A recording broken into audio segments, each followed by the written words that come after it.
الجنة هي المأوى آمنت بالله صدق الله العلي العظيم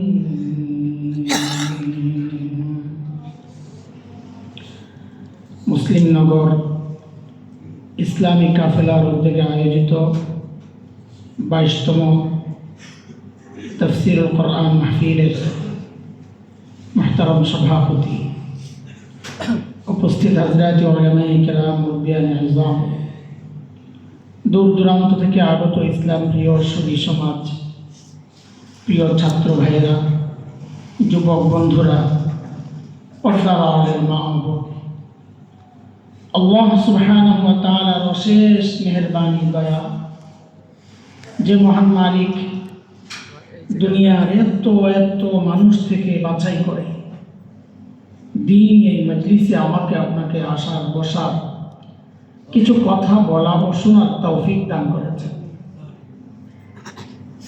সেজন্য মহান রবের শুকরিয়া আদায় করি, বলি আলহামদুলিল্লাহ। এটা কত বড় নিয়ামত জানেন?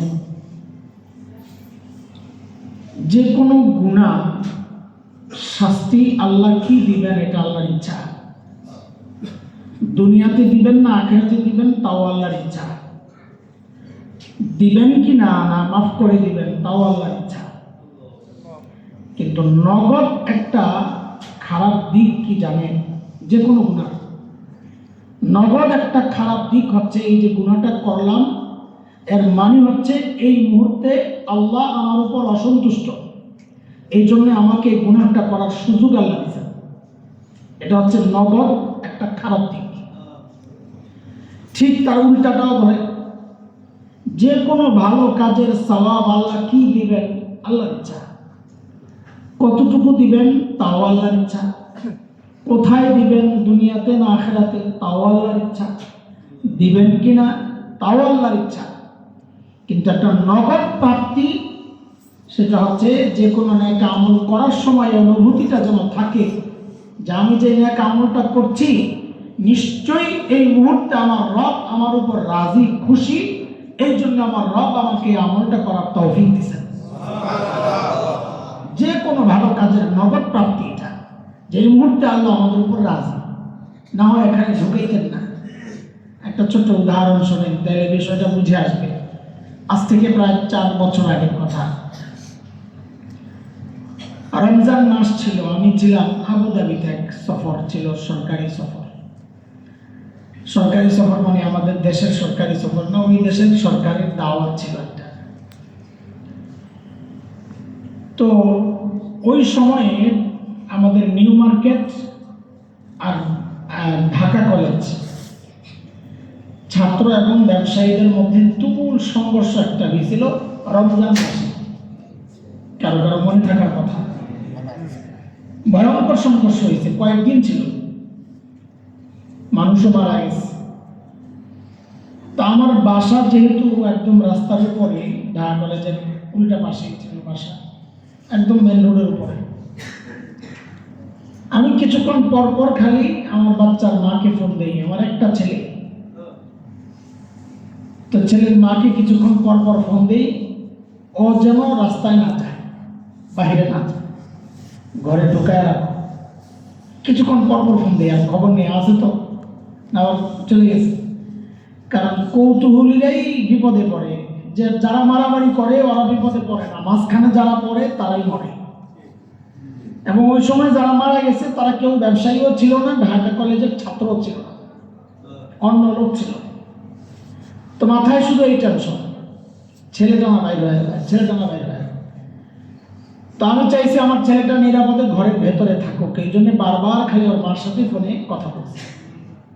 তখনই বিষয়টা আমার মাথায় ভালো করে ঢুকছে যে আমাদের বড়রা যে বলে যে আল্লাহ তাআলা যার ভালো চান, আমি আমার ছেলেকে ভালোবাসি, এই জন্য আমার চাওয়া আমার সন্তানটা নিরাপদে ঘরে থাকুক, নিরাপদ জায়গায় থাকুক। আল্লাহ যেই বান্দাকে ভালোবাসে, আল্লাহ চান তার বান্দা দুনিয়ার ওই ফেতনায় না জড়ায়া নিরাপদ জায়গা, মসজিদ, দ্বীনি মজলিস, মাদ্রাসা, এমন নিরাপদ জায়গায় থাকো। এই জন্য আল্লাহ যাকে ভালোবাসেন আল্লাহ তাকে দুনিয়ার নানান জঞ্জাল থেকে ধরে ধরে ধরে ধরে এনে এনে তাদেরকে মসজিদে ঢুকায় দেয়। প্রমাণ করে যে আল্লাহ আমাদেরকে ভালোবাসেন। আলহামদুলিল্লাহ। আরে দিল থেকে বলেন না আলহামদুলিল্লাহ। দিল থেকে বলা আলহামদুলিল্লাহ আওয়াজ এমন হয় না। আরে চিল্লাই আমাকে পাওয়া যাবে নাকি? দিল থেকে বলে আলহামদুলিল্লাহ, গভীর থেকে বের করবে অনুভূতিটাই যেন একটু ভিন্ন হয়। আলহামদুলিল্লাহ। আল্লাহ আল্লাহ আমাদেরকে আজীবন তার গোলামি করার তৌফিক দান করেন। দুইটা আয়াত তেলাওয়াত করছি, ছোট্ট দুইটা আয়াত। আল্লাহ বলতেছেন, ওয়া আম্মা মান খাফা মাকামা রাব্বিহি ওয়া নাহা আন-নাফসা আনিল হাওয়া। হাসরে আল্লাহর আদালতে দাঁড়াতে হবে এই ভয়ে যারা গুনাহ থেকে বিরত থাকে। এটা হচ্ছে প্রথম আয়াত। দ্বিতীয় আয়াত, তাদের পুরস্কার আল্লাহ ঘোষণা করছেন এই মানুষগুলার একমাত্র ঠিকানা হচ্ছে জান্নাত। আল্লাহর আদালতে দাঁড়াইতে হবে না? আপনাদের লাগবে না? না সবার লাগবে। এটা ভয় আছে কিছু? ভয় লাগে? আল্লাহরে ভয় পান? আসলে সবাই তো বলবেন জি, তো ঘরে টেলিভিশন কি জন্যে? সবাই বলবে জি ভয় পাই। তো গুনাহ করেন কি জন্যে? সুদ খান কি জন্যে? মিথ্যা বলেন কি জন্যে? ভাইও, আমাদের ভয় আর আল্লাহর প্রিয় বান্দাদের ভয় কেমন ছিল ওইটা একটু দেখে আসি চলেন, তাইলে বুঝবো আমরা আসলেও আল্লাহকে ভয় পাই কিনা। না এটা মুখের কথা।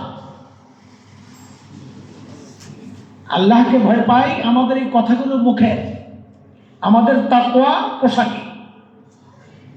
আমাদের তাকওয়া পোশাকে। তাকওয়ার পোশাক পরছি, কত বড় বুজুর্গ মতো লাগতেছে আমাদের। পাগড়ি একটা লাগাইলে আরো বড় বুজুর্গ, তাসবিহ একটা হাতে নিতে পারলে জমানার মুজাদ্দিদ। কিন্তু তাকওয়া এটা একটা পোশাক, হচ্ছে তাকওয়ার আলামত। তাকওয়া না, তাকওয়া অন্তরের বিষয়। আল্লাহ যাদের প্রশংসা করেছেন, আল্লাহর ওই প্রিয় মানুষগুলো, তাদের তাকওয়া কেমন ছিল? আচ্ছা একটা কথা বলেন, এই মুহূর্তে আমাদের মাননীয় প্রধানমন্ত্রী, তার একটা মেয়ে আছে না মহতারামা, কি নাম? জাইমারা। আচ্ছা আপনারা বলেন তো আমাকে, যদি ওনার কাছে একটা অপশন আছে এরকম, যা আপনার একজন নেতাকে ঝুলাইতে হবে অথবা আপনার মেয়েকে ঝুলাইতে হবে, উনি কাকে ঝুলাবেন? বলে ফেলেন, নির্ভয়ে বলে ফেলেন, আমি কাউকে বলবো না। কাকে ঝুলাবেন? নেতাকে। আপনারা যতই হাসি দিয়া কথা বলো, ভালোবাসা মেয়ের জন্যই বেশি। এটা দোষের কিছু না, এটা বাস্তবতা। না, মানুষ সন্তানকে সবচাইতে বেশি ভালোবাসে, তাই না? তাই আমরা কি পেলাম যে এই মুহূর্তে বাংলাদেশের সবচেয়ে নিশ্চিন্ত মানুষ হচ্ছেন জাইমা রহমান, যে অন্তত আমার বাবা আমাকে কিছু বলবেন না, ভুল টুল হইলে আমাকে ছাড় দিবেন। এটাই স্বাভাবিক, যে যত কাছের ওই ব্যক্তি সম্পর্কে তার পেরেশানি তত কম, তাই না? এই যেহেতু দুনিয়ার বাস্তবতা, সেই বাস্তবতার আলোকে এমনটা হওয়ার কথা ছিল যে যে সমস্ত বান্দারা আল্লাহর সবচেয়ে প্রিয় এবং স্বীকৃত, খালি প্রিয় হয়েছি দাবি না, আল্লাহও স্বীকার করছেন, এবং নবীজির সবচাইতে প্রিয় মানুষগুলো, তাদের আখিরাতের ভয় সবচাইতে কম থাকার কথা। যে আমার কি টেনশন, আমি তো নবীজির সবচেয়ে প্রিয় সাল্লাল্লাহু আলাইহি ওয়াসাল্লাম, আমার কি টেনশন, এমনটাই হওয়ার কথা। অথচ বাস্তবতা তার উল্টা। বাস্তবতা তার উল্টা। চলেন একটু দেখে আসি। তার আগে একটা হাদিস আগে শোনেন, বা আপনার যদি জানা থাকে আপনারা বললে আমার আর হাদিস বলা রাখবে না, আমি কোনাকুনি দৌড় মারতে পারবো। একটু বলেন তো, আল্লাহর নবী সাল্লাল্লাহু আলাইহি ওয়াসাল্লামের সবচাইতে প্রিয় মানুষ কে ছিলেন?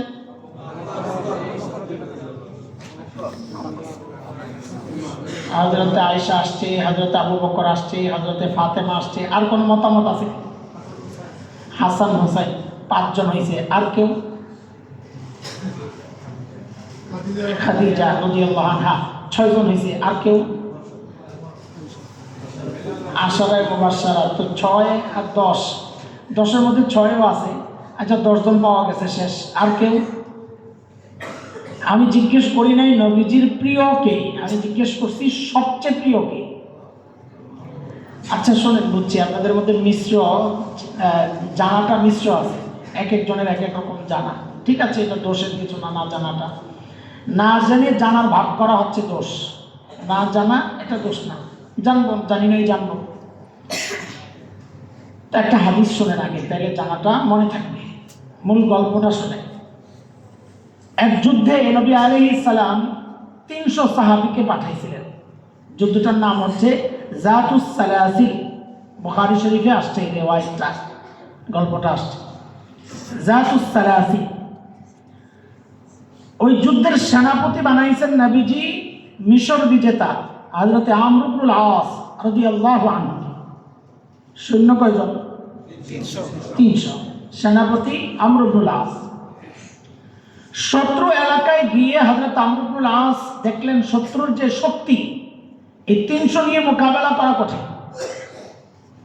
তিনি মদিনাতে খবর পাঠাইছেন নবীজির কাছে, ইয়া রাসূলুল্লাহ, ওদের শক্তি অনেক, আমাদের আরো সৈন্য লাগবে। তখন নবীজি সিনিয়র বড় বড় সাহাবীদেরকে নিয়ে, বড় বড় বলতে হযরত আবু বকর ছিলেন, হযরত ওমর ছিলেন, এমন বড়দেরকে নিয়ে আরো 200 একটা বাহিনী বানাইলেন। এই 200 নেতৃত্ব দিলেন আরেক বিখ্যাত সাহাবী হযরত আবু উবাইদাহ ইবনুল জাররাহ রাদিয়াল্লাহু আনহুর হাতে নেতৃত্ব। আগের 300 এখন 200, টোটাল কত? 500। এই 500 আবার নেতা হযরত আমর ইবনুল আস। এখন হযরত আমর ইবনুল আসের দিলের মধ্যে একটা কথা খালি ঘুরে। কি কথা? যে কিরে, আবু বকরের মতো ব্যক্তিত্ব থাকতে, ওমরের মতো ব্যক্তিত্ব থাকতে নবীজি নেতৃত্ব আমাকে কেন দিলেন? খালি ভিতরে এই কথা ঘুরে, আর মনে মনে একটা আশা, তাইলে মনে হয় নবীজি গোপনে আমাকে সবচেয়ে ভালোবাসেন, এটা প্রকাশ করেন না। সাহাবী না হয়ে যদি অন্য কেউ হইতো তো শব্দ আমি ব্যবহার এটা করতাম, মনে মনে মন কলা খাচ্ছে। কিন্তু যেহেতু প্রসঙ্গ সাহাবীর, এমন কোনো শব্দ তাদের ক্ষেত্রে বলা যাবে না যেটা সম্মানের না। শব্দগুলো সতর্কতার সাথে সাহাবীদের বিষয়গুলো বলা। আল্লাহর সবচেয়ে প্রিয় মানুষ তারা, নবীজির সবচেয়ে প্রিয় মানুষ তারা। তো এখন মনের মধ্যে একটা দ্বিধা, দ্বন্দ্ব। দ্বন্দ্ব কিসের? বাস্তবতা দেখে আরেকটা, মন বলে একটা, বাস্তবতা দেখে আরেকটা। বলে দ্বিধার দ্বন্দ্বের দরকার কি? নবীজিকে জিজ্ঞেস করলেই তো প্রকাশ পায় নবীজির সবচেয়ে প্রিয় মানুষটাকে। তো একদিন সাহস করে গিয়ে জিজ্ঞেস করে গেছেন, ইয়া রাসূলুল্লাহ, আইয়ুন নাস আহাব্বু ইলাইক, নবীজি আপনার সবচেয়ে প্রিয় মানুষকে? প্রশ্ন করছেন ঠিক, কিন্তু মনে মনে তো আশা এখন আমার নামটাই আসতেছে, ওই জন্যই তো প্রশ্নটা করছেন। নবীজিকে যখন জিজ্ঞেস করছেন আপনার কাছে সবচেয়ে প্রিয় কে, তো নবীজি আস্তে করে জবাব দিয়ে দিয়েছেন, আমার কাছে সবচেয়ে প্রিয় হচ্ছে আয়েশা। এইবার ঠিক করে জবাব দেন, আল্লাহর নবীর সবচেয়ে প্রিয় মানুষ কে ছিলেন? আহা, আরে নবীজির বিবি, এই জন্য নবীজি বলেছেন আয়েশা। আপনিও জবাব দেওয়ার সময় এইভাবেই বলবেন নাকি? আপনার তো এরকম না, আপনার তো মা। আমাদের কি আম্মাজানরা? আমাদের কি নবীর বিবিরা? আমাদের কি? সূরা আহজাব 21 নম্বর পারা 6 নম্বর আয়াত আল্লাহ বলেছেন, ওয়া আজওয়াজুহু উম্মাহাতুহু, নবীর বিবিরা আমাদের মা। কাজে মায়ের কথাটা সম্মানের সাথে বলা, মহাব্বতের সাথে বলা। আমাদের অনেক ভাইদেরকে আমরা দেখি বয়ানের সময় হযরত খাদিজার আলোচনা করতেছেন, সুবহানাল্লাহ, এমন ভাবে বলতেছেন মনে হয় যেন ওনার কতদিনের বন্ধু হযরত খাদিজা। নাউযুবিল্লাহ। আরে মা, মা জানতেন মা না, আল্লাহ বলেছেন আমাদের মা। এই জন্য নবীর বিবিদেরকে মা বললে এটা শুধু সম্মান প্রকাশ পায় তা না, এই পর্যন্তই না। ওলামারা আছেন, ভালো বুঝবেন। আমি তো মনে করি সওয়াবও হবে। কেন? নবীর বিবিদেরকে মা বলা মানে কোরআনের একটা বক্তব্য আমি বলতেছি, এটা তো কোরআনের কথা, এটা তো আমার কথা না। এবার বলেন তো, আল্লাহর নবীর সবচাইতে প্রিয় মানুষ কে ছিলেন? আম্মা জান আয়েশা রাদিয়াল্লাহু তাআলা আনহা। জবাবটা শোনার পর সাহাবী তো একটা ধাক্কা খাইছেন, হালকা ধাক্কা, যে ভাবলাম কি জবাব আসলো। কিন্তু ধাক্কা খাইলেও মনে মনে নিজের সামলাইয়া নিয়েছেন, একটা সান্ত্বনা নিয়ে নিয়েছেন নিজে নিজেই। কি সান্ত্বনা? আরে এটা তো মেয়ে ক্যাটাগরি, পুরুষ ক্যাটাগরি তো রয়ে গেছে। ঠিক এই প্রশ্নটাই করেছেন, ইয়া রাসূলুল্লাহ মিনার রিজাল, ছেলেদের মধ্যে সবচেয়ে প্রিয় কি? মনে করছে এইবার তার মিষ্টি হইব না। তা নবীজি জবাব দিচ্ছেন কি, ছেলেদের মধ্যে আমার সবচেয়ে প্রিয় হচ্ছে আবুহা, আয়েশার বাবা আবু বকর। আচ্ছা, আপনারা খালি পড়া মুখস্থ করেন, সুবহানাল্লাহ একবারে পরে বলেন, বলেন আমার সাথে, নবীজির সবচেয়ে প্রিয় কে? দ্বিতীয় কি? এই জবাবটা শুনে ধাক্কাটা একটু জোরে খেয়েছেন, খায়াও আবার নিজে নিজে একটা সান্ত্বনা নিয়ে নিয়েছেন। কি?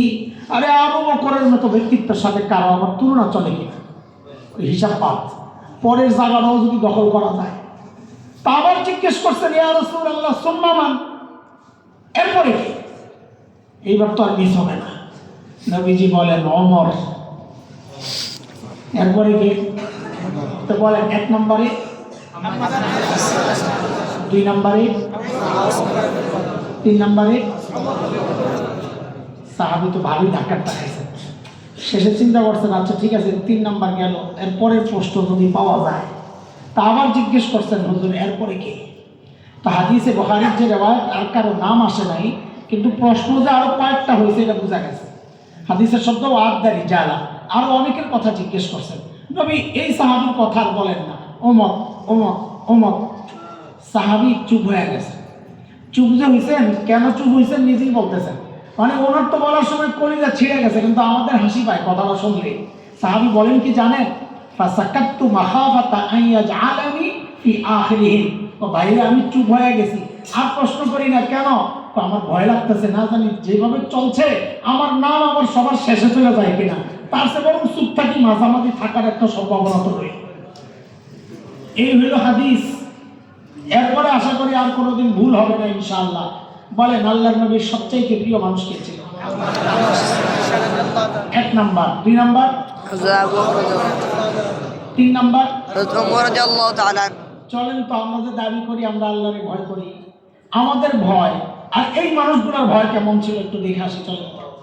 তখন বুঝবো আসলে আমরা আসলে ভয় পাচ্ছি কিনা। অথচ তাদের ভয় পাওয়ার কথা কম, ভয় কম পাওয়ার কথা। কেন? জান্নাতের গ্যারান্টি পাইছেন তারা, জান্নাতের গ্যারান্টি পাইছেন, এই প্রত্যেক জনেই জান্নাতের গ্যারান্টি পাইছেন, তো তাদের কিসের ভয়? অথচ ভয়টা কেমন ছিল? আচ্ছা সেগুলো আমরা শুনবো ইনশাআল্লাহ। তার আগে এই মানুষগুলোর আরো কিছু কথা শুনেন, দিলের মধ্যে বসান যে মানুষগুলোর উচ্চতা কত, আমার থেকে পার্থক্য কত। আমাদের হযরত আয়েশা রাদিয়াল্লাহু আনহা, তার মর্যাদার একটা দিক তো বললাম যে নবীজির সবচাইতে প্রিয়, এটা হচ্ছে দুনিয়ার মর্যাদা। আর আসমানের মর্যাদা মানে আল্লাহর কাছে আমার মায়ের দাম কি ছিল। চলেন এটার জন্য আরেকটা গল্প শোনেন, হাদিসের গল্প। এই গল্পটাও বুখারী শরীফে আসছে এবং এটা কোরআন সংশ্লিষ্ট। এই প্রসঙ্গে কোরআনে বহুত আয়াত আসছে। এক যুদ্ধ ছিল, যুদ্ধটার নাম ছিল গজওয়াতুল মুরাইসিয়া, যার আরেক নাম ছিল বনুল মুস্তালিক। এই যুদ্ধে নবীজি নিজে অংশগ্রহণ করছেন। যুদ্ধ থেকে যখন আসতেছিলেন তো রাতে এক জায়গায় বিশ্রামের জন্য তাঁবু গাড়ছেন, রাত কাটাবে। শেষ রাতে নবীজি সবাইকে ডেকে ওঠালেন, আমরা এখন রওনা দিব, তোমরা প্রস্তুত হও। নবীজির সফরের একটা নিয়ম ছিল সুন্নাহ। আমাদের জন্য নিয়ম, নবীজির ক্ষেত্রে শব্দটা কি হবে? সুন্নাহ। নবীজির চলার, জীবন চলার যে সিস্টেমগুলো, এটার নাম সুন্নাহ। নবীজির একটা সুন্নাহ ছিল, নিয়ম ছিল, সফরে একজন বিবি সাথে থাকতেন। শুধু মক্কা বিজয়ের যে অভিযান ছিল ওখানে 2 জন ছিলেন, 2 জন আম্মাজান ছিলেন। আর বিদায় হজের যে সফর ছিল ওখানে সমস্ত আম্মাজানরা সাথে ছিলেন। তো ওই যুদ্ধে গজওয়াতুল মুরাইসিয়া, ওই যুদ্ধে নবীজির সফর সঙ্গী ছিলেন আম্মাজান আয়েশা রাদিয়াল্লাহু আনহা। তো আম্মাজান নিজেই বর্ণনা করেন হাদিসটা, যে আমিও গেলাম কিছু জরুরত ছাড়ার জন্যে, ওযু ইস্তেঞ্জা করার জন্যে, প্রস্তুত এখন রওনা দিতে হবে। তো একটু দূরে তো যেতে হইতো। বলে আমি যখন ফেরত আসি বুকে হাত দিয়ে দেখি কি আমার গলায় একটা হার ছিল, হারটা নাই। পড়ে গেছে কোথাও। তো আম্মাজান বলেন আমি আবার হাত তালাশ করতে গেলাম। এখনকার মতো তো আলোর ব্যবস্থা ছিল না, টর্চ লাইট ছিল না, মোবাইলের লাইটও নাই। অনুমান করে হাতড়াইছেন, শুধু খুঁজছেন। খুঁজতে খুঁজতে বেশ দেরি হয়ে গেছে। এত দেরি হয়েছে, যখন ফেরত আসছেন এসে দেখেন যে গোটা ময়দান খালি, নবীজি সবাইকে নিয়ে চলে গেছেন বহুদূর।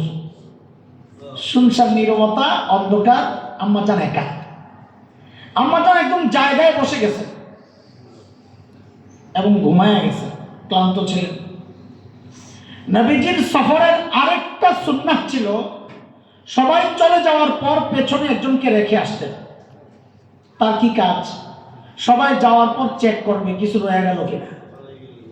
এই জমানায় এই সুন্নাহ মানা বড় জরুরি, নাইলে চার্জার গুলা রয়ে যায়। কি রয়ে যায়? চার্জার গুলো। আমরা দেখছি যে হয়তো সফর টফরে গেলে, এয়ারপোর্টে আসলে বা বাস স্টেশনে আসলে ওর কাজ হয়েছে, কি হয়েছে, ওই চার্জারটা লাগানো আছে। নবীজির এই সুন্নত মানলে তার এই চার্জার ছুটতো না। আর যাই হোক, ওই সফরে নবীজি যেই সাহাবীকে রেখে আসছিলেন পেছনে, সবাই চলে যাওয়ার পর যখন আলো প্রকাশ পাইছে, আলো হচ্ছে, সাহাবী তালাশ করতেছেন কিছু রইল কিনা। আস্তে আস্তে আম্মাজানের সামনে আইসা আম্মাজানকে দেখে তো চিনে ফেলছেন। শুধু এতটুকু বলেছেন, আম্মাজানের বর্ণনা, সাহাবী শুধু দেখে এতটুকুই বলেছেন, ইন্না লিল্লাহি ওয়া ইন্না ইলাইহি রাজিউন, বাস, আর কিচ্ছু বলেন না। এই কথা বলে সাহাবী নিজের বাহনটা এনে আম্মাজান বসলেন। সাহাবী পায়ে হেঁটে হেঁটে আম্মাজানকে নিয়ে চললেন নবীজির পরবর্তী গন্তব্য যেখানে, ওখানে। এই হলো গল্পের এই দিক। আর ওই দিকটা শোনেন, নবীজি পরবর্তীতে যেখানে যায় তাবু গাছছেন, সূর্য ভালো করে উঠছে, এখন তো আলো সব দেখা যায়।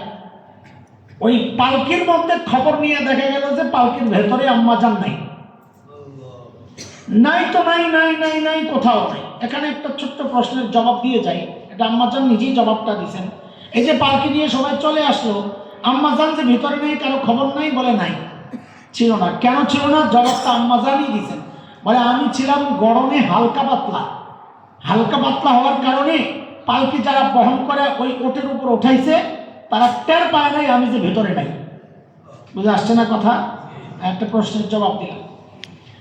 তো যখন টের পাওয়া গেল পালকির ভেতরে আম্মাজান নাই, কোথাও নাই, পুরা কাফেলায় খুঁজে কোথাও নাই, সুযোগ সন্ধানী শয়তান মুনাফিকরা এটাকে সুযোগ হিসাবে নিচ্ছে। নিয়ে আর কি করছে? শোনার আগে কয়েকবার পড়ে নেন নাউযুবিল্লাহ, নাউযুবিল্লাহ। আল্লাহ আমাদের বলতো ইতস্ত লাগে, কিন্তু গল্প তো বলা লাগবে। মুনাফিকরা বাজারে খবর ছড়াইয়া দিছে যে নাউযুবিল্লাহ, ওই যে পেছনে যে সাহাবী রয়ে গেছেন, আম্মাজান আয়েশার সাথে ওই সাহাবীর অবৈধ সম্পর্ক আছে, এই জন্য আম্মাজান ইচ্ছে করে পেছনে রয়ে গেছে।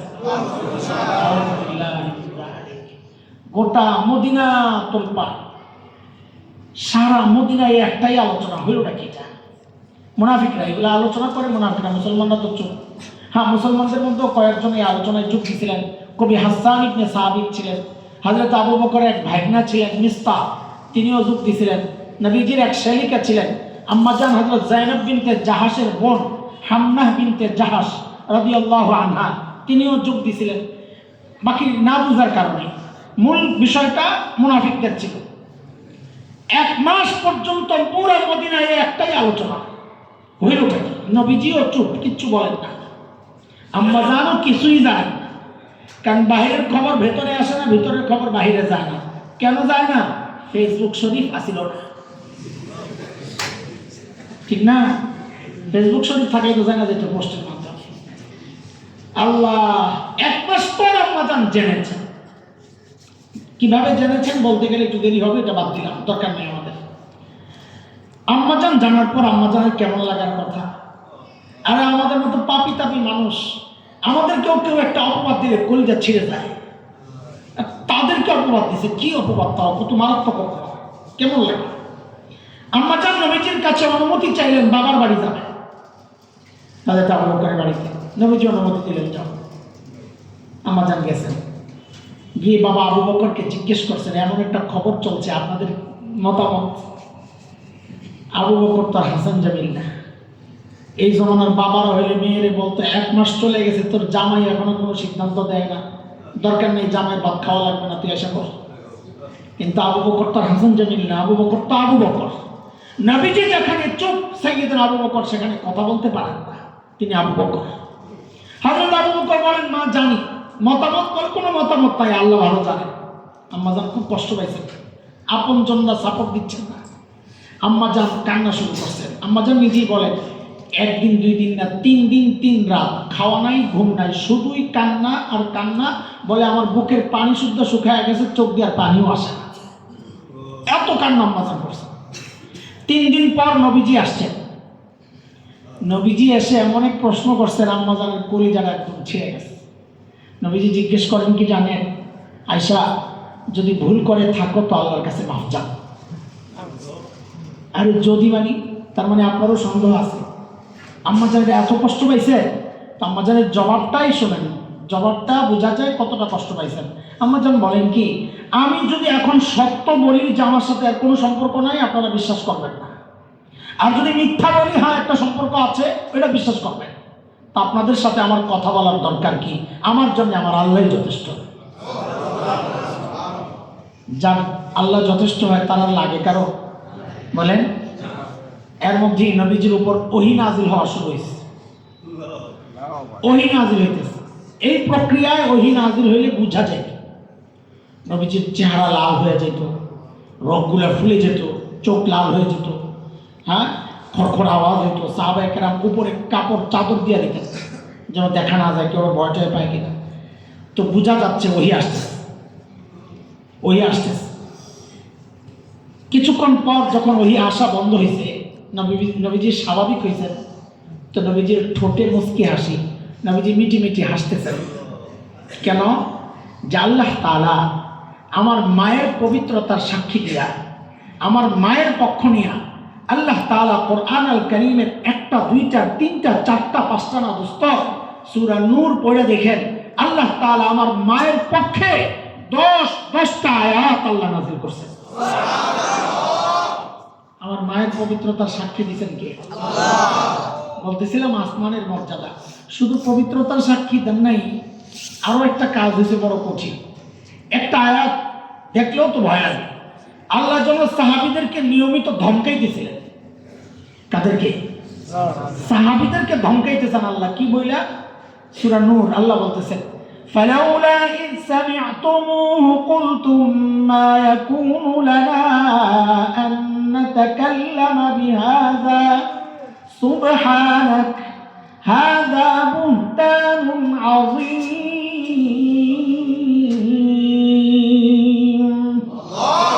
আল্লাহ বলতেছেন, এই তোমরা এই কথাগুলো যখন শুনলা, কেন বললা না?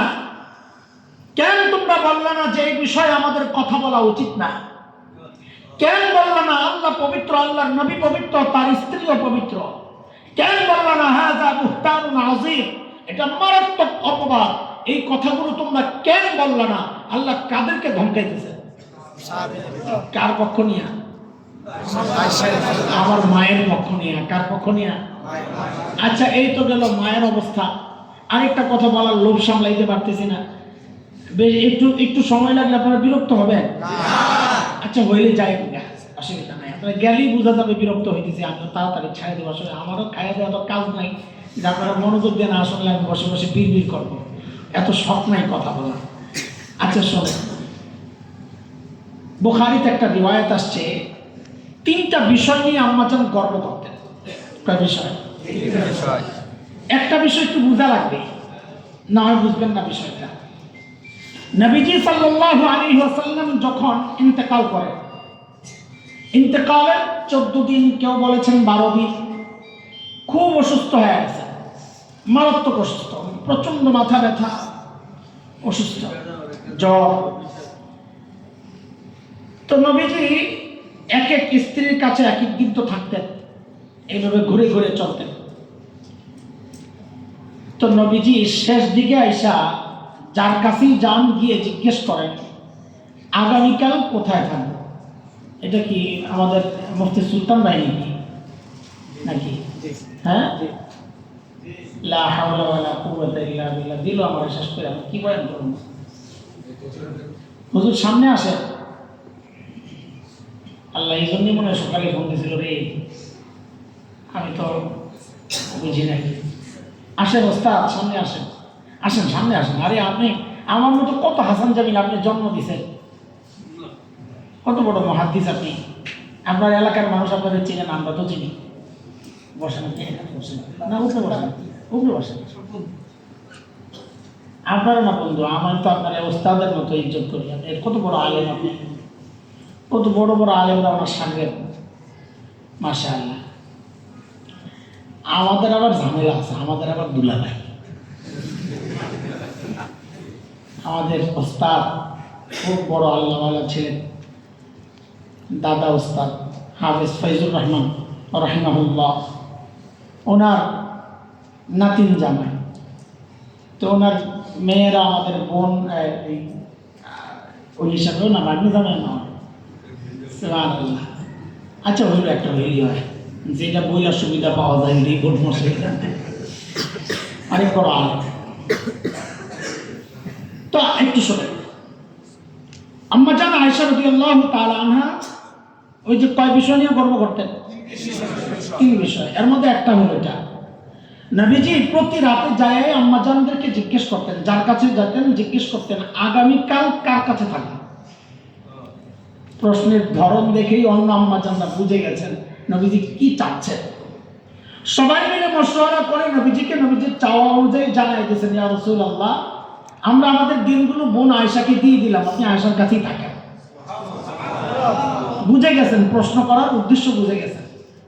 তো এখন থেকে আম্মা জান আয়েশার কাছেই নবীজি আছেন, একদম শেষ সময়ের কথা এগুলা। দেখেন হাদিস হইল, নবীরা যেখানে ইন্তেকাল করেন ওনাদের কবর ওখানেই হয়। কাজে আমাদের নবীর কবর এখন কই আছে? আম্মা জান আয়েশার ঘরে। একটা মাঝখানে তো ছোট্ট কথা বলে দিই, অনেক কবর পূজারীরা, বিশেষ করে কবর কেন্দ্রিক যাদের পেট চলে, ওদের কবরগুলো তো পাকা হয়, সুন্দর হয়, ফ্যান ট্যান লাগানো থাকে। আমি এক মাজারওয়ালা মসজিদে গেছিলাম নামাজ পড়তে, রক্ত যায় যায় কি করবো, ঢেকে গেছি, যাই দেখি মাজারের উপর যে সুন্দর ফ্যান লাগানো। তো খাদেম আছে, একটা খাদেম বলতে ওই যে দান্দা বাজার, ওরা ডাক দিছে, এই তোমরা এত খারাপ কেন, কিসে তোমরা তোমাদের পিসাবদের জাহান্নামী কেন বলো? আর কি খেপাটা খেপছে, এমনি তো মোল্লা দেখতে পারে না। আবার মোল্লা বলতেছে যে হ্যাঁ পিসাবদের জাহান্নামী বানাইছে। ওই না, আমরা কই জাহান্নামী বানাইছি? তো জাহান্নামী না বানাইলে ফ্যান লাগাইছো কেন? নিশ্চয়ই ভিতরে আযাব হইতেছে, বাতাস দরকার। কথা হায় এমন খেপা খেপছে আমার সাথে, ফ্যান খুলে লাইও, মানুষ খারাপ বলবেন, আযাব না হইলে ফ্যান কি জন্যে? আর যদি জান্নাতে থাকে এই বাতাস দিয়ে কি হবে? আরে বুঝেন না এই কথা? তো ওরা একটা বড় দলিল দেয় কি জানেন? এই কবর পাকার দলিল কি, নবীজির কবর পাকা, এই দলিল দেয়। জেনে রাখবেন নবীজির কবর কাঁচা। আপনি যেটা পাকা দেখতেছেন উপরে গম্বুজ টম্বুজ, এটা নবীজির কবর না, এটা আম্মা জান আয়েশার ঘর। বলেন পাকা কি হচ্ছে? পাকা কি হচ্ছে? ঘরটা পাকা হচ্ছে। আমার তোমার কবর তো ঘরে দেওয়ার কথা নাই। নবীদের কবর তার ঘরে, যেখানে মৃত্যু সেখানেই কবর, ঘর দরকার না, যেখানে মৃত্যু সেখানেই কবর।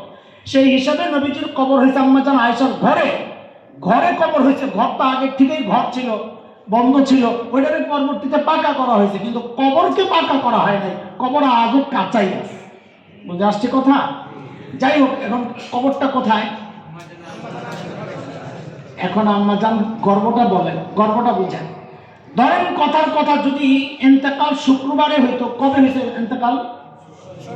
কবে হয়েছে? সোমবারে। এখন যদি শুক্রবারে হইতো, তো আম্মা জান বলেন শুক্রবারে হইলে এই শুক্রবার দিনটা যে স্ত্রীর ভাগের ছিল, উনি আজীবন আহ করতেন, আহ। সিস্টেম মতো যদি নবীজি আমার কাছে শুক্রবারে থাকতেন, তো নবীজির ইন্তেকাল আমার ঘরে হতো, আর নবীজির রওজা কবরটাও আমার ঘরেই হতো। আমি বঞ্চিত হইলাম আসার কারণে। এই কথা বলতো কি না?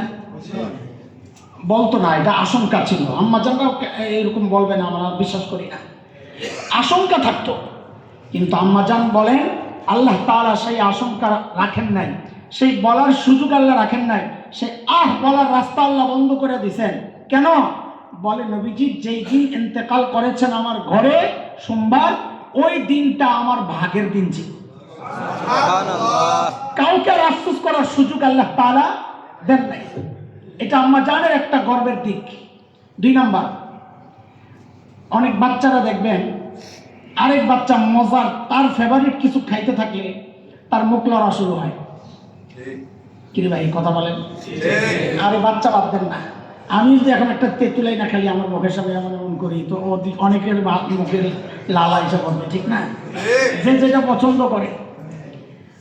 হযরত আবু বকরের এক ছেলে আব্দুর রহমান, আম্মা জান আয়েশার ভাই, বোন জামাইকে দেখতে আসছেন। বোন জামাই অসুস্থ, হাতে একটা কাঁচা ডালা মিসওয়াক করার জন্য। নবীজি ওই ডালাটার দিকে ওই বাচ্চাদের মতো এমন ভাবে তাকায় আছেন, আম্মা জান বুঝে গেছেন যে নবীজির মিসওয়াক করতে মন চাচ্ছে।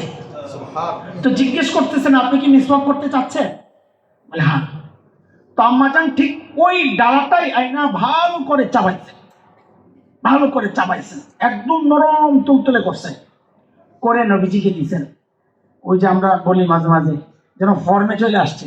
আম্মা জান এই কথা বলেছেন, নবীজি মিসওয়াকটা পাইয়া এমন ভাবে মিসওয়াক করতেছেন যেন সুস্থ মানুষ মিসওয়াক করতেছে। এত আগ্রহের একটা আমল ছিল নবীজির মিসওয়াক। তো নবীজি মিসওয়াক করছেন।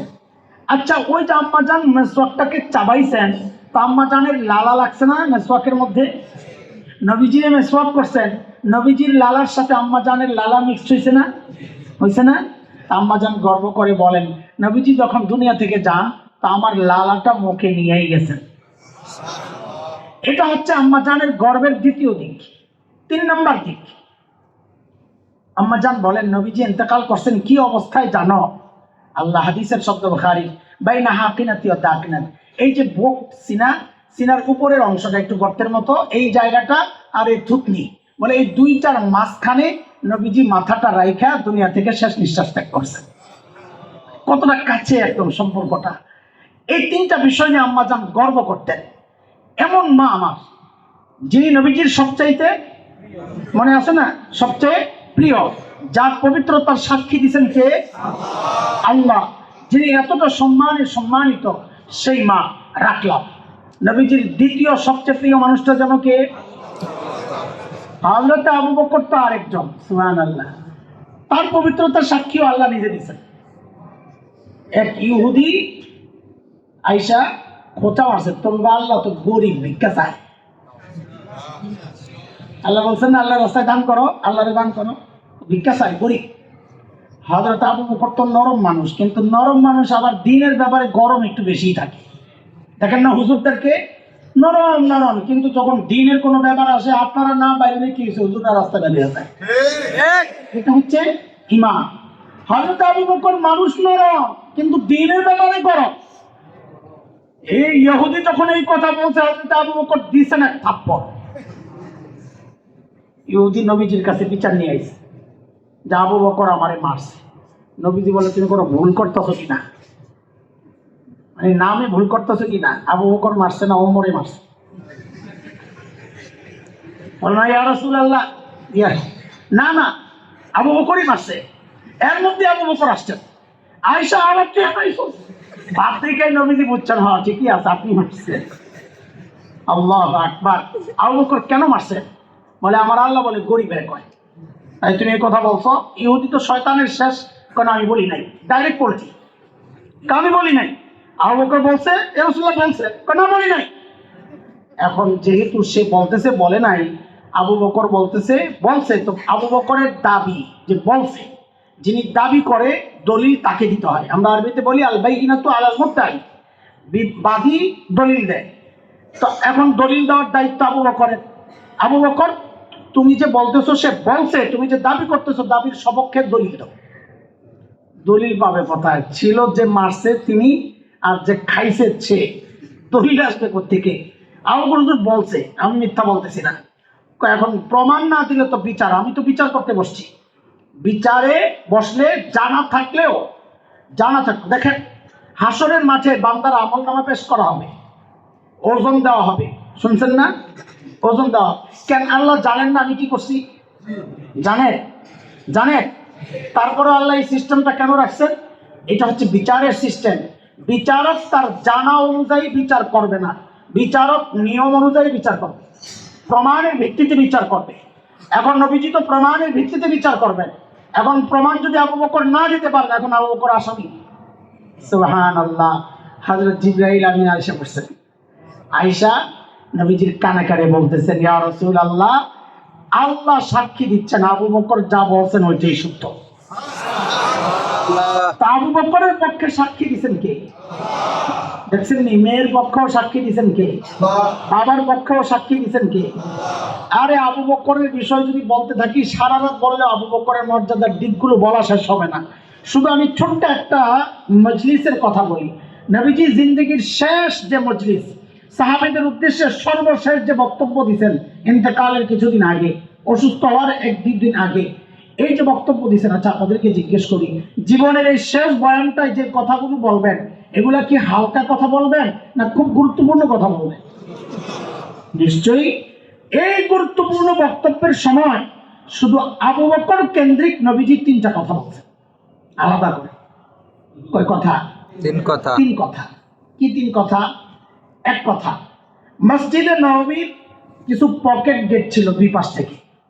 একটা তো মেন গেট, আর কিছু পকেট গেট। পকেট গেট মানে এক একজনের ব্যক্তিগত দরজা। একটা দিয়ে সাইয়েদনা আবু বকর ঢুকেন, একটা দিয়ে ওমর ঢুকেন, একটা দিয়ে আলী ঢুকেন, সাহাবীরা ঢুকেন, এক একজনের এক এক দরজা। নবীজি বললেন আজকের পরে সমস্ত পকেট গেট বন্ধ, কারণ নাইলে 2 দিন পরে আরেকজন আরেক গেট খুলবে, আরেকজন আরেকটা খুলবে, পরে আর দরজা দেয়াল থাকবে না, মানে যে বেড়া ছিল থাকবে না, পুরোটাই গেট হয়ে যাবে। ঠিক তাই না? তো নবীজি বলেন যে সমস্ত গেট বন্ধ। সমস্ত গেট তো বন্ধ করবা, তবে খেয়াল করেন, তবে আবু বকর যে গেটটা দিয়ে ঢুকে ওইটারে বন্ধ করো না।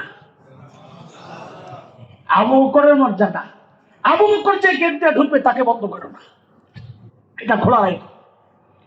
নবীজি বলেন আমি যদি কাউকে হৃদয়ের বন্ধু বানাতাম, লাবিত্তাখাযতু খলিলা, আমি যদি কাউকে হৃদয়ের বন্ধু বানাতাম তাহলে আমি আবু বকরকেই বানাতাম। আল্লাহ ছাড়া যদি কাউকে আমার হৃদয়ের বন্ধু বানাতাম তাহলে আমি আবু বকরকেই বানাতাম। কিন্তু যেহেতু এটা আল্লাহকে বানায় ফেলছি, ওখানে আর কাউকে আমি শরীক বানাইতে পারি না। আবু বকর আমার দ্বীনি ভাই, না আল্লাহ না হইলে আর যদি অন্য কাউকে বানানোর সুযোগ থাকতো সেটা আমি আবু বকরকে বানাতাম। এরপরের যেটা বলছেন মনে হয় যেন সবগুলোর কারণ বয়ান করলেন। এরপরে আবু বকর সম্পর্কে নবীজি বলেন কি জানেন? ইন্না আমান্নান নাস আলাইয়া বিসুহবাতিহি ওয়া মালিহি, আবু বকর আমার উপর তার সঙ্গ দিয়া, তার মাল দিয়া সবচেয়ে বেশি দয়া করছে আবু বকর। নবীজি বলতেছেন আমার উপর সবচেয়ে বেশি দয়া করছেন কে? গেল 2 জন। আপনারা খালি মনে রাখেন, আমি পরে ফিনিশিং দিব। নবীজির সবচেয়ে ভালোবাসার মানুষটাকে 1 নম্বরকে আম্মা জান আয়েশা, কিছু মর্যাদার দিক তুলে ধরছি। 2 নম্বরকে হযরতে আবু বকর। 3 নম্বরকে চলেন হযরত ওমর সম্পর্কে একটু শুনেন। হযরত ওমর সম্পর্কে নবী বলেছেন একটা কথা, ওমরু ফিল জান্নাহ, ওমর জান্নাতি। ওমর, আরে জান্নাতের সুসংবাদ তো নবীজি আরো অনেকের ব্যাপারে দিয়েছেন। কয়জনের ব্যাপারে দিয়েছেন? হ্যাঁ, এই ভুলটা ভাঙানোর জন্যই কথাটা জিজ্ঞেস করছি। সুসংবাদ 10 জনের ব্যাপারে দেন নাই। ওই যে 10 জনকে বলি আশারায়ে মুবাশশারা, ওই 10 জনকে একসাথে দিয়েছেন, ওই জন্য আশারায়ে মুবাশশারা। না হয় সুসংবাদ আরো অনেকের ব্যাপারেই দিয়েছেন। বুঝে আসছে কথা? কাজে আজকে থেকে এটা ভুলে যাবেন যে সুসংবাদ 10 জনকে দিয়েছেন। না না, এই কথাটা 10 জনের সুসংবাদ প্রাপ্ত 10 জন সাহাবী মানে কি একসাথে দিয়েছেন কয়জন রে? ওইটা হলো আশারায়ে মুবাশশারা। এছাড়াও আরো বহু জনের জান্নাতের সুসংবাদ নবীজি দিয়েছেন। বুঝে আসছেন কথাটা? রেজাল্টটা বুঝছেন নি? ভুলটা কি করতেন এটা বুঝে আসছে তো? আচ্ছা ঠিক আছে। হযরত ওমরের জান্নাতের সুসংবাদও নবীজি দিয়েছেন, কিন্তু অন্যদের সুসংবাদ আর সাইয়েদনা ওমরের সুসংবাদের পার্থক্য আছে। কি পার্থক্য? হযরত ওমরের একটা বিষয় নবীজি দুনিয়ায় বলেছেন, যখন মেরাজ থেকে আসছেন। নবীজি মেরাজে গেছিলেন না? তো মেরাজে গেলে আমাদের মাদ্রাসাগুলো কেউ দেখতে গেলে আমরা কাছের মানুষ যারা, ওনাদেরকে হাঁটায় হাঁটায় মাদ্রাসার বিভিন্ন দিক দেখাই, অফিসটা দেখাই, বোর্ডিং দেখাই, ভবিষ্যৎ পরিকল্পনা দেখায়। আসেন ওস্তাদ, আসেন।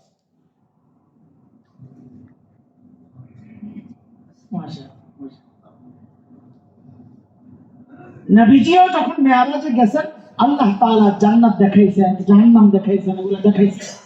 তো নবীজি জান্নাত দেখে আসছেন। দুনিয়ায় এসে নবীজি জান্নাতের বিবরণ দিতে গিয়ে একটা কথা বলেছেন, আমি জান্নাতে ওমরের বাড়িটা দেখছি। খালি জান্নাতের গ্যারান্টি দেন নাই, কি ওমরের বাড়িও দেখছেন জান্নাতে। নবীজি বলেন, বাড়িটা এত সুন্দর, এত সুন্দর, আমার মন চাচ্ছিল একটু বাড়িটার ভেতরে ঢুকি, কিন্তু ঢুকি নাই। কেন?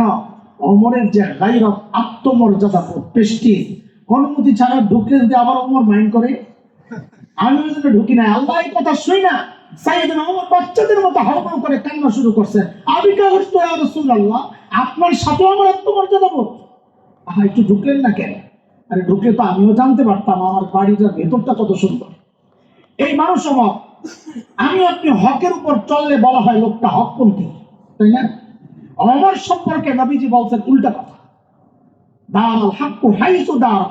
ওমর হকপন্থী না, বরং ওমর যেদিকে যায় হক তার পেছনে পেছনে যায়। মানে ওমর হকপন্থী না, বরং হক ওমরপন্থী। সুবহানাল্লাহ। এক মজলিসে মেয়েরা বসা ছিলেন নবীজির কাছে, মেয়েরা মানে স্ত্রীরা ছিলেন, কেউ ছিলেন, আলোচনা হচ্ছে। এর মধ্যে হযরত ওমর আসছেন। আসার পরে সবাই এই ধুরুমুর করে, কি বলে এটা, এই একেবারে দৌড়াদৌড়ি করে ভেতরে চলে গেছে। তাহলে তো ওমর ঢুকছে, এক নবীজি হাসতেছে। আচ্ছা, আমি কোথাও আসলাম, আমার দিকে তাকায় যদি আপনি হাসেন, আমার মধ্যে কৌতূহল জাগবে না কেন হাসতেছেন? তাহলে তো ওমরও জিজ্ঞেস করছে, মা ঢাকা, কেন হাসতেছেন? নবীজি বলেন, আপনার ভয়ে মেয়েরা সব ভিতরে চলে গেছে। হয়তো আমার রাগ হয়ে গেছেন, বলে, হ্যাঁ মেয়েরা, ভয় আমাকে না, নবীজিকে পাওয়া দরকার। তো ভেতর থেকে একজনের সাহস করে জবাব দিয়ে দিচ্ছেন, আপনার ভয় বেশি পাই, কান আপনাদের বেশি করা। তখন নবীজি বলেছেন, ওমর, খালি কে মেয়েরা, আরে আসলটাও পায়। আপনি যে রাস্তায় চলেন, শয়তানও তো ডরে ওই রাস্তায় থাকে। চুটকি শোনাই আপনাদের, মসজিদে নববীতে একটা গেট আছে, বাবে ওমর। যারা হজ করছেন বলতে পারবে, বাবে। শিয়ারা, এই অসভ্যরা ওই গেট দিয়ে ঢুকে না, যে ওমর যে দিক দিয়ে চলাচল করছে এটা আমরা চলবো না। এক আরব সাহিত্যিক বড় আজীব এক চুটকি লেখছে, আয় ওমর, আল্লাহ আপনার উপর রহম করেন, আপনি যখন জীবিত ছিলেন, আপনি যে রাস্তা দিয়ে চলতেন, শয়তান ওই রাস্তা দিয়ে চলতো না। আজকে আপনার মৃত্যুর পরেও শয়তানের দোসররা ওই রাস্তা দিয়ে চলে না। সুবহানাল্লাহ। এত বড় ব্যক্তিত্ব আমার, সুবহানাল্লাহ। একমাত্র ব্যক্তি যাকে আল্লাহর নবী আল্লাহর কাছ থেকে নাম নিয়ে নিয়ে ভিক্ষা করে আনছেন। আল্লাহ ওমর ইবনে খাত্তাবের হেদায়েত চাই, একমাত্র ব্যক্তি। এত বড় ব্যক্তিত্ব হযরত তিনজন মহান মানুষের ব্যাপারে কিছু বললাম। কেন বললাম মনে আছে পেছনের কথা? আমাদের তাকওয়া আর এই কাছের মানুষগুলোর তাকওয়ার পার্থক্যটা কোথায়? চলেন আবার পেছনে যাই। এক নাম্বার কি? আল্লাহর নবীর সবচেয়ে প্রিয় মানুষ। আমরা পেছনে বলে আসছি যে সবচেয়ে যত বেশি প্রিয় হয় তার ব্যাপারে তার টেনশন তত কম থাকে। মোহতারামা জাইমা রহমান সম্পর্কে বলেছি, মনে আছে না কথাটা? সেই হিসাবে আম্মা জানের টেনশন সবচেয়ে কম থাকার কথা, তাই না? দ্বিতীয় হযরত আবু বকরের টেনশন সবচেয়ে কম থাকার কথা, হযরত ওমরের টেনশন সবচেয়ে কম থাকার কথা। অথচ ঘটনা ছিল উল্টা। কি উল্টা ছিল একটু শুনে। আম্মা জান আয়েশা একদিন রাতের নামাজে দাঁড়াইছেন। রাতের নামাজ বলতে তাহাজ্জুদ, মাশাআল্লাহ, লম্বা কেরাত। আমাদের মতো আমরা একটা স্পেশাল জুটি আছে, লিলাফিয়ার কুল্লাল্লাহ।